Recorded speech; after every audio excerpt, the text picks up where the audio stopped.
Donald Trump's recent appearance at a Turning Point USA event in Duluth, Georgia, was nothing short of a spectacle, albeit one that left many stunned, confused, and deeply concerned about the former president's mental state. Billed as a grand rally, the event featured pyrotechnics, star-studded Republican appearances, and the same kind of rabble-rousing rhetoric that has become synonymous with Trump. However, what made this rally stand out was not its bombast, but rather the alarming signs of cognitive decline that were painfully obvious to anyone watching.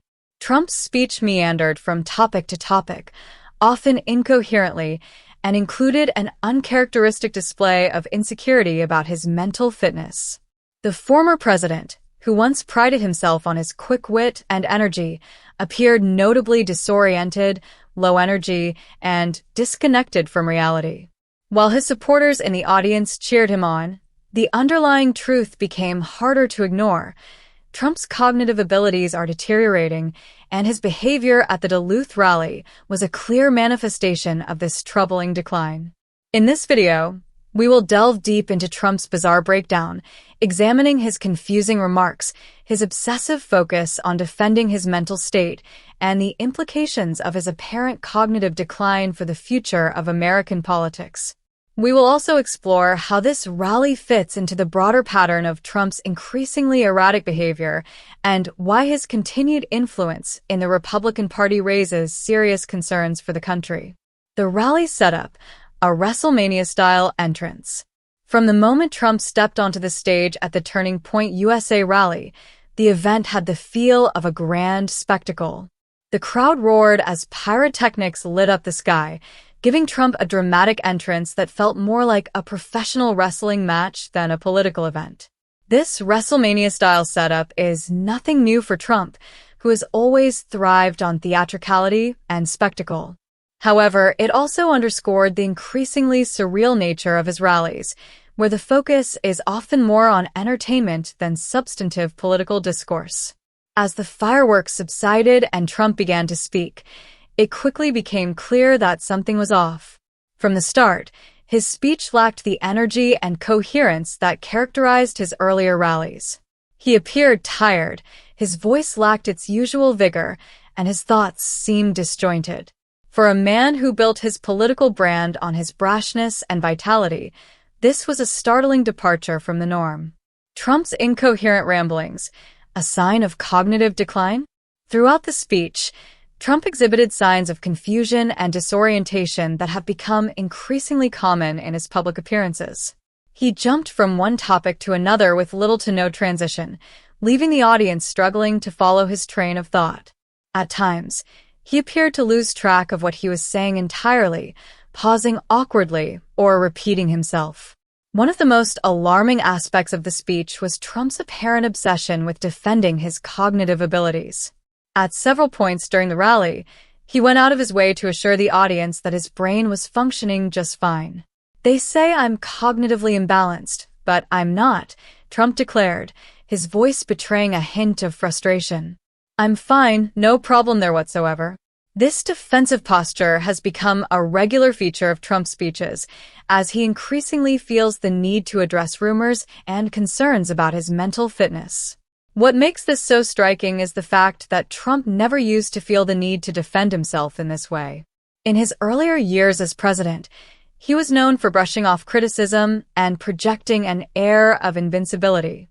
The fact that he now feels compelled to repeatedly assert his cognitive abilities suggests a deep insecurity and a recognition, on some level, that something is wrong. A baffling focus on Kamala Harris and McDonald's. In the midst of his rambling speech, Trump took several bizarre detours into unrelated topics, including an extended rant about Vice President Kamala Harris and her supposed lies about working at McDonald's. She lied about working at McDonald's. She never worked there, Trump claimed, without offering any evidence to support this assertion. This obsession with Harris's supposed lie about McDonald's seemed to come out of nowhere and left many scratching their heads. Why would Trump fixate on such a trivial and seemingly irrelevant detail? Some have speculated that this is another sign of his cognitive decline, an inability to focus on important issues, and a tendency to get lost in irrelevant minutiae. Others see it as part of a broader pattern of Trump's attempts to undermine Harris, who he views as a political threat. What is clear, however, is that this fixation on McDonald's is emblematic of Trump's increasingly erratic behavior. Rather than addressing the pressing issues facing the country, he seems more interested in settling personal scores and latching onto minor controversies. Revisiting 1798, a disturbing call for authoritarianism. Perhaps the most alarming moment of the rally came when Trump began discussing the year 1798, a time when a series of laws were passed that severely restricted civil liberties in the United States. Trump referred to these laws, which included the Alien Friends Act, the Alien Enemies Act, and the Sedition Act, as examples of how the country should deal with modern-day problems. We had to go back to 1798. That's when we had laws that were effective, Trump declared, to the apparent approval of the crowd. He went on to suggest that these draconian laws, which allowed for the imprisonment of individuals deemed dangerous without trial, should be reintroduced in modern America. This reference to 1798 is deeply troubling for several reasons. First, it shows Trump's willingness to embrace authoritarian measures in response to perceived threats. Second, it highlights his ignorance of history, as 1798 was also a time when slavery was legal, women had no rights, and only white male landowners could vote.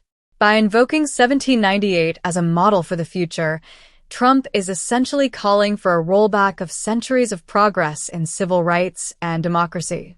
Moreover, his comments about 1798 were laced with dangerous rhetoric, including a call for the death penalty for migrants who commit crimes against American citizens. "I'm hereby calling for the death penalty for any migrant that kills an American citizen," Trump proclaimed, further stoking fears of violence and division. Baseless attacks on the media, a dangerous escalation. Another theme that ran throughout Trump's speech was his deep animosity toward the media, particularly CBS and its program 60 Minutes. At one point, Trump took an impromptu poll of the audience, asking whether he should sue CBS for what he claimed was unfair editing of an interview with Kamala Harris. They changed her answer on 60 Minutes. They took her real answer, threw it away, and put in a new one, Trump ranted. "I think it's the biggest scandal in broadcasting history. It's election interference, fraud." Of course, there is no evidence to support Trump's claims, and his accusations against CBS are just the latest in a long line of baseless attacks on the media. However, what makes this particularly dangerous is Trump's repeated suggestion that media outlets that criticize him should be stripped of their broadcast licenses. This authoritarian impulse to silence dissenting voices is one of the most concerning aspects of Trump's rhetoric, and it raises serious questions about what kind of country he would lead if given another term in office. Trump's low energy, signs of exhaustion and fatigue. Perhaps the most striking aspect of Trump's performance at the Duluth rally was his lack of energy. Gone was the bombastic, high-energy Trump of previous rallies. Instead, he appeared tired, lethargic, and at times, barely able to muster the enthusiasm to finish his sentences. Reports from within Trump's campaign suggest that the former president is increasingly exhausted, and this fatigue has led him to cancel several interviews and events in recent weeks. Trump's low-energy performance at the rally has only fueled speculation about his cognitive health. For a man who once prided himself on his stamina and energy, this marked decline is a red flag that something is seriously wrong. His aides may try to downplay it, but the signs of fatigue and confusion are becoming harder to ignore. Trump's bizarre breakdown at the Duluth rally is just the latest in a series of troubling signs that suggest his cognitive abilities are deteriorating. From his incoherent ramblings to his obsessive need to defend his mental state, Trump's behavior is raising alarms among even his most loyal supporters. While his diehard base may continue to cheer him on, the reality is that Trump's mental fitness is becoming a major issue. As the 2024 election approaches, questions about his ability to lead the country are growing louder. Can a man who struggles to complete coherent sentences fixates on trivial matters like McDonald's, and expresses a desire to return to the authoritarian laws of 1798, be trusted to hold the highest office in the land?